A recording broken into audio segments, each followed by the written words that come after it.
Hello and welcome to a conversation on the Daily Bern. I'm your host, Eric Miller, joined today by an awesome progressive from the great state of New Jersey running for an assembly seat, Ricky Castaneda. How you doing, Ricky? Hey, Eric, I'm doing well. Thanks for taking some time to chat with me. I recently had on Jason Kreischu from PDNJ, Progressive Democrats of New Jersey, and you're also associated with that group. You started one of the college chapters at Rutgers, and I want to ask you a little bit about that, but just kind of and your seat, and I'll pull up the map and your website, and if people can donate and all that stuff, it'd be great. What you're hoping to accomplish if you get into the assembly, but just kind of going back a little bit, what activated you initially politically? What inspired you to get into activism before politics, I suppose, right?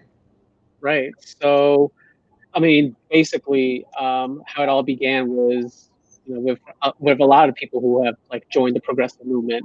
You may know him as Senator Bernie Sanders. Back in back in 2016, his campaign. I was in high school, like a senior in high school, and I was just like, following his campaign and like really inspired with his messaging and like how he wants to bring people into like the process of making changes and for the good of the people and for the people who really do need it. And so, as many were upset that he did not get the nomination back in 2016. And I was really, I was also bummed about it too.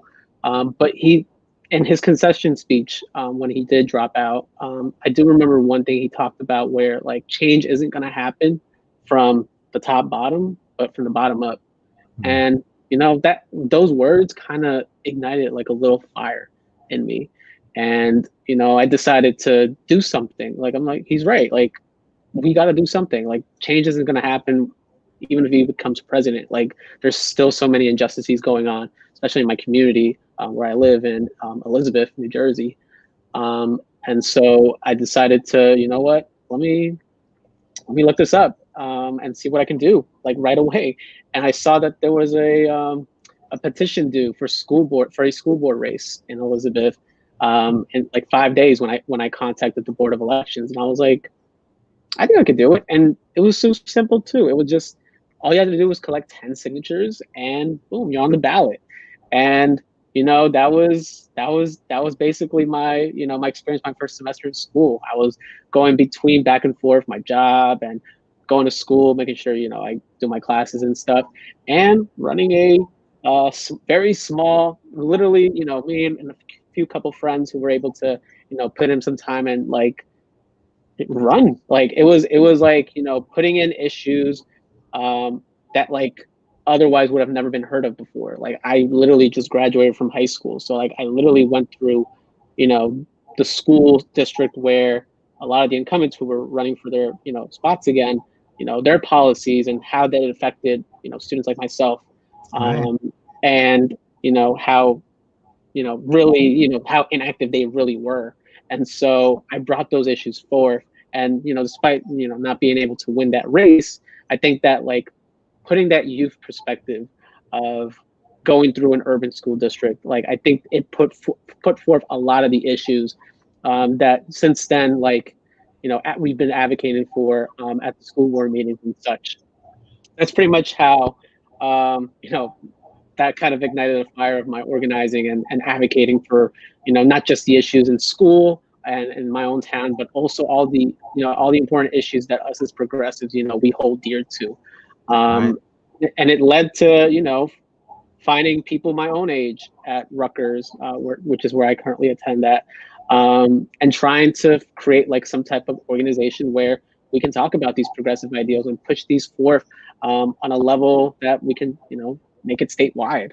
And Yeah. so that summer after the election, so 2017, this was where I got connected with a couple people who were also interested in creating a club where we can discuss politics and not just single issues, but like all these issues kind of connect one way or Right. another, Right. and how we can create like a coalition where we can push these issues all together, because we can't fight we can't fight this alone. We need people to be behind the causes and the movement. And so we created, at the time, before it was Progressive Democrats of Rutgers-Newark, which it is today, we originally, a couple of friends and I, we co-founded a student organization. It was a college Democrats chapter at the time.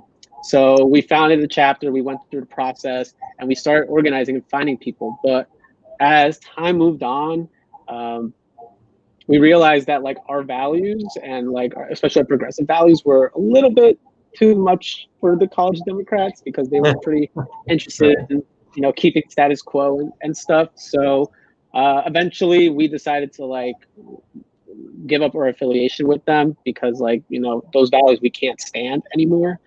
And today we found a new home with the Progressive Democrats of New Jersey, and they share the same values as we do, which is pushing a progressive platform for everyone and not just for the few.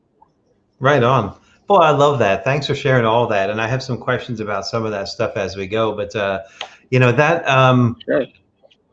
Just talk a little bit about that feeling, right? So you said, you were like, F it, I can run. If not me, then who? And you said you got 10 signatures and you were on the ballot, and boom, there you go. You had 5 days, right? It was, wasn't this, I don't want to call that impulsive, right? Because if you're an activist, it's kind of in you naturally, but, and to actually move the narrative and have them, be confronted with the effects of their policies by a student, how did that feel?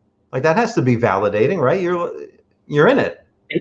Yeah, I mean, at first, like, it was terrifying, like being so young and like not really knowing everything. Because like, I'm not gonna say I knew everything. Like, I don't know everything. Well, And sorry to interrupt, but you might be surprised to know that they don't know everything either.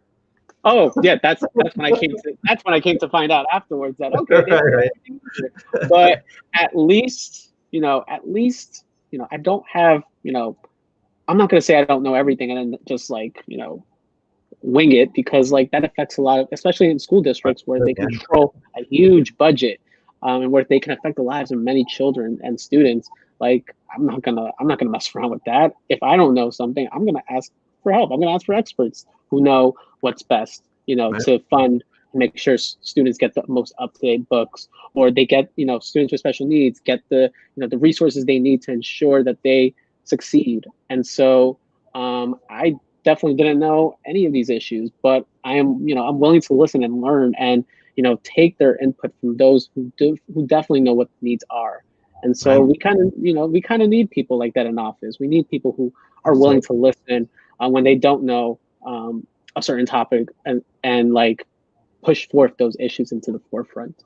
Yeah, and that underscores that difference, what you said about the break between the sort of establishment Democratic club versus Progressive Democrats of Rutgers. Like there's an intellectual curiosity, how can we make this better for the other guy, whatever that other might be, right? Versus protecting power or, superficial change and so forth, right? Right. Yeah, let's, before we get too much further, I want to talk about the seat that you're running for. So this is New Jersey General Assembly District 20. And you're kind of on a ticket with Jason, aforementioned, and Isa, and I want to talk about that as well. But the first thing I want to pull up is the map, right? So I like to give people an opportunity to brag on their district, right? So you mentioned Union. It's Union Elizabeth. This is sort of central New Jersey, north central, I guess you might say. Can you tell us about New Jersey 20? Yeah. So I mean, New Jersey 20, like you mentioned, it's some people would get angry if you say that LD20, like Elizabeth, Union, and Hillside and Roselle, is Central Jersey. Because, well, first off, I don't think Central Jersey exists. That's a debatable question. I know some people are going to get mad at that, but I don't think Central Jersey does not exist. But we're part of North Jersey, and it's a really, like, especially Elizabeth, because that's the town where I live in. It's a really diverse town, full of businesses, and like the culture shock one person gets when they visit Elizabeth. You get like a taste of everything, like really good places to go get food, really good small businesses to like go visit and learn about, the experiences of where people come from. People especially in Elizabeth, where it's like heavily like South America and Central America, people who have immigrated from there to start their lives over in Elizabeth and raise a family. I mean, my family themselves, my parents are both Ecuadorian immigrants, and they came over here. They met here, and then they got married, and then had me. And so so like understanding that the come up of growing up in an immigrant family, that's pretty much this common denominator all across the district. Right on. Yeah, and it's just to pull that back up again, it's the southern half of the Newark airport. So you got 95 going through it there. You got a little bit of the harbor, right? Yeah, I've been to, there's awesome like Brazilian restaurants in Elizabeth. Oh yeah. So good. Super good. Yeah. So the seat that you're running for is an assembly seat. Tell us what that is. Tell us about the incumbent. What's the nature of the race? You have opponents? Yeah. So currently, when we announced, we had two incumbents who currently hold those seats, Assemblyman Jamel Hawley and Assemblywoman Annette Quijano. But since we announced, Assemblyman Jamel Hawley has actually announced to run for the state Senate spot. So that's pretty interesting development right there.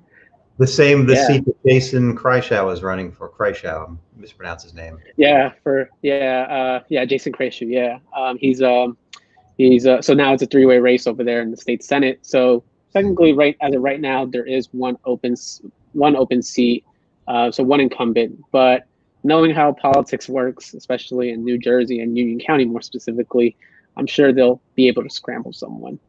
Right. Yeah, and just for them. Yeah, and just since we're here, I had Jason on previously, so go check out that episode, and his website is jason4statesenate.com. Your website is ricky4assembly.com, the number 4, and that's also your handle on Twitter, on Instagram, on Facebook, and it's a grassroots campaign. Jason, Ricky, and Isa are all running grassroots campaigns, so that means they need our donations, right? And like you said, as other candidates get in the race, they probably have donors, right? Whereas your campaigns need people like us, right? So I'm going to just pull up the website real quick. So it's if you go to ricky4assembly.com, it comes to this common LD20 progressivedems.com website, and you can sign up to volunteer. You can donate. Like I said, I'm assuming the donations get split essentially between the three of your campaigns, or you're campaigning together? Yes, so we are all campaigning together, so it will go straight to us. Any donation that you send over. Yeah. Excellent. So what do we want to focus on issue-wise? So what are the frontline issues in LD20 that you're running to work on? What do you want to do when you get elected? Well, if elected, one of the main priorities that I feel affect, not just LD20, but everyone in New Jersey, is the fact that, I currently work in retail. I'm a retail worker, and every week I have to anticipate when my next schedule is. Sometimes I get lucky and I can get my schedule maybe, if lucky, 2 or 3 weeks in advance. Other times where it's Saturday night and I'm still waiting what my schedule is for Sunday and the week beyond. And so I think that it's ridiculous that there is actually no state regulation whatsoever that protects workers to ensure that they have a just work week. So I think that New Jersey, workers, especially those that work in retail and other minimum wage jobs where their week is their schedule is not necessarily set or consistent. They deserve a guarantee where they know when their schedule is, and not only just that, but also the minimum wage, for example. The minimum wage isn't going to go up, and I mean, granted, Governor Murphy did sign a law that would raise the minimum wage to $15, but by the time that we get to the $15 minimum wage, and in the timeline that they have set up, it's going to be, we're not going to be striving for $20 or $25 an hour like the minimum wage should be. The point is, I think that the minimum wage needs to be addressed. The minimum wage law didn't even exempted some people. It exempted those that make tipped wages, those that are farm workers have to wait a little bit longer to make that $15 minimum wage. And so like we shouldn't be excluding people from making, well, $15 minimum wage isn't necessarily livable. We need more than $15 minimum wage. And so this is something that, you know, we need to, you know, us as a slate, we need to advocate for. We need to advocate for a wage that is livable, like justifiable, and, you know, holds, you know, can hold people, you know, to survive, a wage that's livable. And so those issues are super big. And last but not least, also is just college affordability, but more than college affordability. Like we need tuition-free college for all public universities and colleges, and doesn't even have to be college either. It should be, you know, if you don't want to go to college, you want to do trade, that should also be paid for too. I think that fact that for example, I'm graduating this semester at Rutgers, and I'm gonna tell you, I'm gonna be graduating with a huge amount of debt, and I go to state school. State school should not be expensive. That's absurd. And so I don't want people to go through what I'm going through with this huge amount of debt. We need to think about the future, and you know, my younger siblings who are about to go to college, and then those even younger, like they cannot grow up where, you know, they have to be forced into going to college and then incurring a lot of debt and then paying off the debt for like the majority of their life. Leisure is also pretty important too. And I think that by making schools like tuition free would have definitely addressed those concerns directly. And from here on forth, like you can definitely, you know, just go. These issues just connect with everything, like with everything that's going on, with like economic justice and so on and so forth with social justice. Yeah, there's so many ways that those two things you say have tentacles, right? So they, you know, just a couple things on that, and boy, thanks for talking about those things and fighting for them. You know, the thing you said about not having a consistent schedule, like you don't know that unless you experience it, right? I had someone on from Unite for Respect, this retail workers advocacy group, and exactly what you said, like if you have childcare needs, right? If you have, you know, you need a consistent wage to get paid week over week, your hours can fluctuate, right? If you are living on an inconsistent schedule and paycheck, it makes surviving infinitely more challenging, right? So yeah, that's a real issue that doesn't get talked about enough. I'm glad you led with that too. Yeah, just really great. You know, let's talk a little bit about so the nature of your ticket. So there's 2 seats, and ICE is the other candidate running for the 2nd seat, right? Yes. Okay. And the election is on June 8th. So this is one of those special dates kind of election type of deal. So, you know, turnout is probably low. So it's one of those things where every vote matters, right? So the more, you know, on this off, you know, it's not a midterm or a presidential election, right? So this is an election where, you know, it's probably decided by hundreds of votes, if that, right? So, you know, we need all hands on deck for something like that. Talk a little bit about, you know, just the difference of being an activist, the difference of being a candidate, right? So, you know, is there a difference in approach just from you personally? I mean, I don't think there really is much of a difference. I mean, for one, like I know like there's like I guess like criticisms of when an activist becomes a candidate. Like sometimes candidates want to like water down their campaigns just so that they can be politically appealing. This is not the type of you know game that people should be playing, especially if they call themselves activists. Like I think they can hold end to end, because in the end of the day, especially with our campaign, we want to fight for these issues of social justice and equity that go on with, you know, our society and our lives, like addressing the issues of racial injustice, police brutality, like defunding the police. Like these are issues that our activists and organizers are fighting for, and this is also something that we hold dear in our campaign too. Like we do not want to water down or be play it safe politically. Like these are lives that we do not want to play with. And I think that, like, you know, in my experience with being an activist and an organizer, it kind of helps. It actually kind of helps, you know, build like some type of, like, I guess, like some type of experience to, like, you know, knowing what the issues are and what the platform should be and what the people want, you know, need to hear. Because sometimes people just, you know, they think that you know, it's hopeless. Like, our legislators are not going to ever advocate for that. But bringing this into the forefront, into the spotlight, that, hey, like, stuff like tuition-free college or guaranteeing healthcare to everyone in the state level, that's possible. Like, I think conversations like these and, like, organizing people around these issues, if a candidate cannot do that, then what was the point, I guess, of their, you know, all the experience they do as an activist or as an organizer? Like, all that just got thrown out of the window the moment that they became a candidate. And that's the type of people that, you know, myself, Isa, and Jason, we are not like that. We hold true to our values, our progressive values, and we want to fight for the people, and making sure that, you know, their lives become easier. Like, it doesn't have to be, and that it does not have to be this way.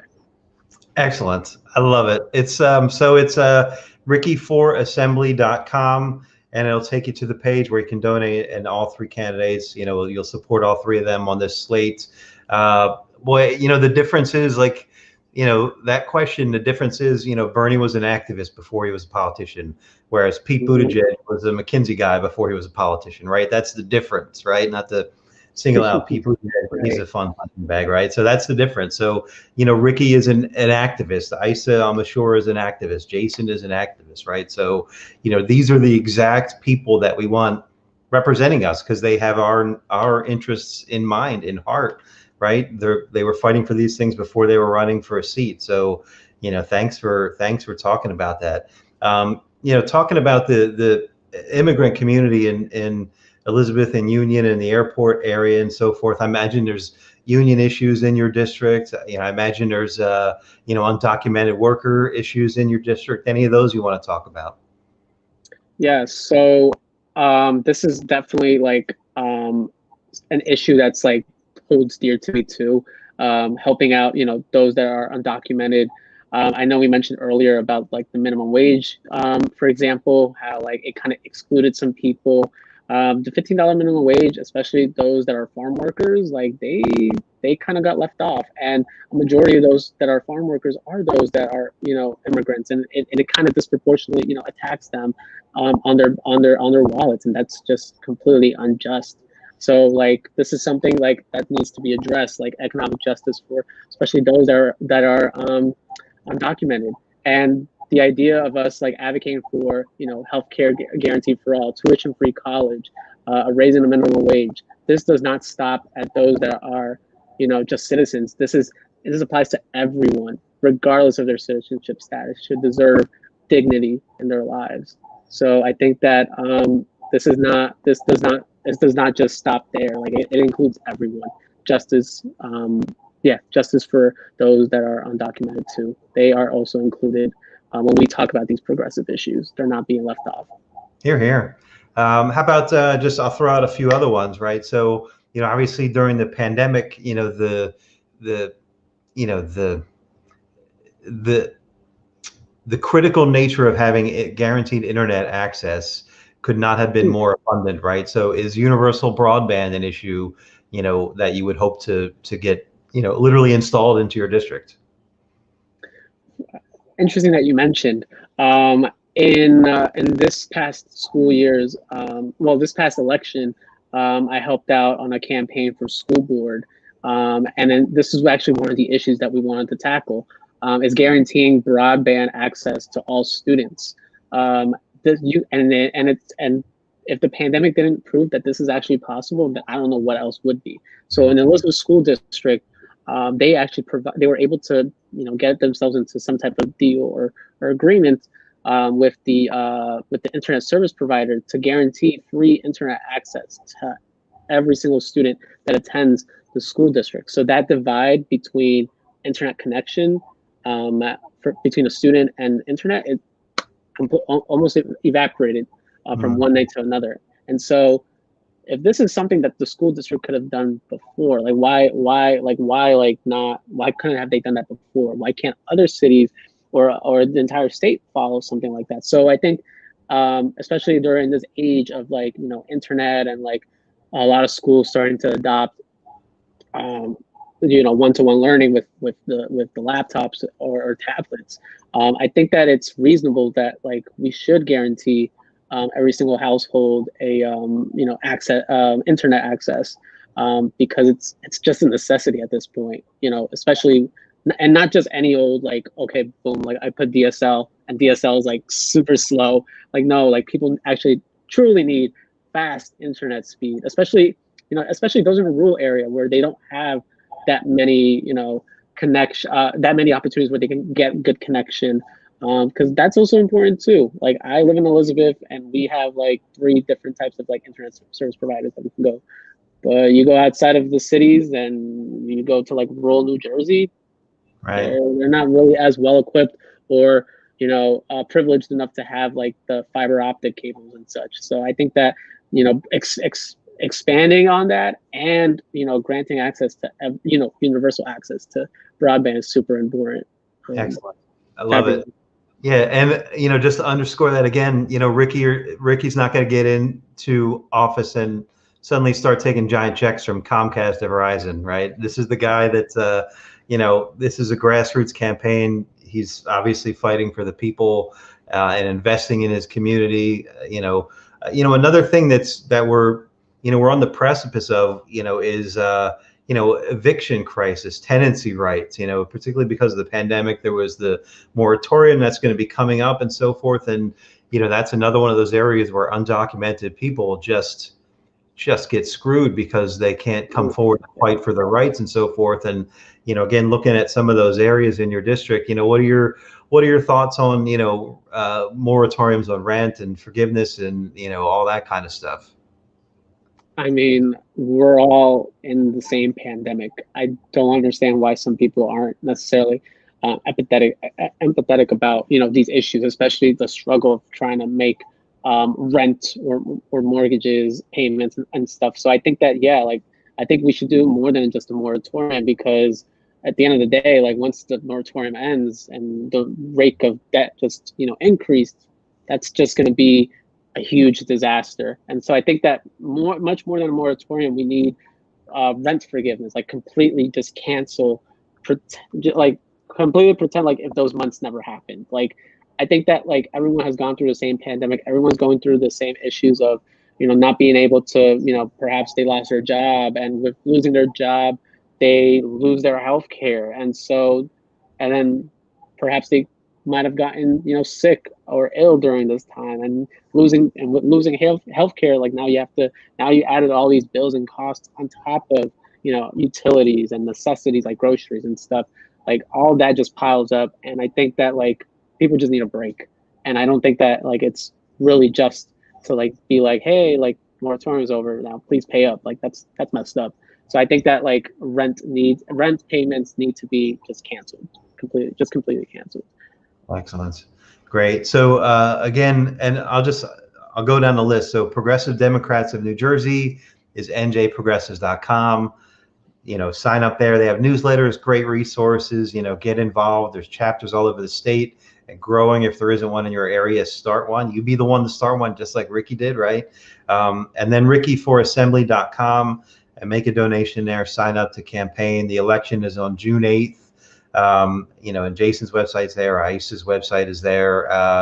You know, let me just kind of close on this, and thank you for running, and thank you for all the work you've done so far. You know, I'm inspired to talk to, you're a bit younger than I, so I'm inspired to talk to young people that are motivated and, you know, altruistic and have the good intentions and so forth. You know, it's, you know, you said about that earlier, like there's the thing about Bernie that was so hopeful was that he inspired so many people, right? Like he really connected. He was talking on these issues that I had never heard anybody talk on in those ways, right? And that was probably similar to your experience and, you know, all the millions of people that campaigned for him and so forth. So, you know, since you started off with him, let me kind of close with that a little bit. You know, what was your, you know, I'm going to ask it succinctly. what do you appreciate most about Bernie, or what did you learn most from Bernie? I will most appreciate, Bernie is, just how real he is, like how authentic he is, and just, how straight up he is with the issues. Like he plays no game. Like when, like watching like clips of him during his filibusters about all these issues that he's been advocating for like over 4 decades. Like that consistency right there, the authenticity. Like you don't see that when any other Washington politician. That's been in Congress or whatever, like, or in my case, like in New Jersey, in the New Jersey legislature, you don't see any New Jersey politician that's like Bernie that wants to like advocate for, just basic necessities that people need to survive. Like it's stuff like that. Like it kind of like gives myself and everyone in the movement like hope that like, he's planted a seed in all of us. In one way or another, we all play a role in this movement, or whether it's like informing people in broadcasting, news or interviews, and spreading the word about progressive people that are either organizing or running for position in offices where they can create and make changes that are necessary to make people's lives just more simpler. And so, yeah, we all play a role in the movement, and I think that like we're all doing it because we want a better future for everyone and not just for the few. Right on. Love it. Thank you, Ricky. Again, the election is June 8th. Go to ricky4assembly.com. Share this video. Go find him on Twitter, on Instagram, on Facebook. Like him, share his socials. If you know anybody, Elizabeth and Union in that area, let them know. Poke them. Share this video with them, whatever, right? So good luck on June 8th. I hope to be calling you Assemblyman at some point in the future. So yeah, thanks for taking the time to chat with me. Hope to talk to you again someday, and stay safe, my friend. Thank you, Eric, for having me here. I really do appreciate it. And please stay safe, you as well. Thank you, brother.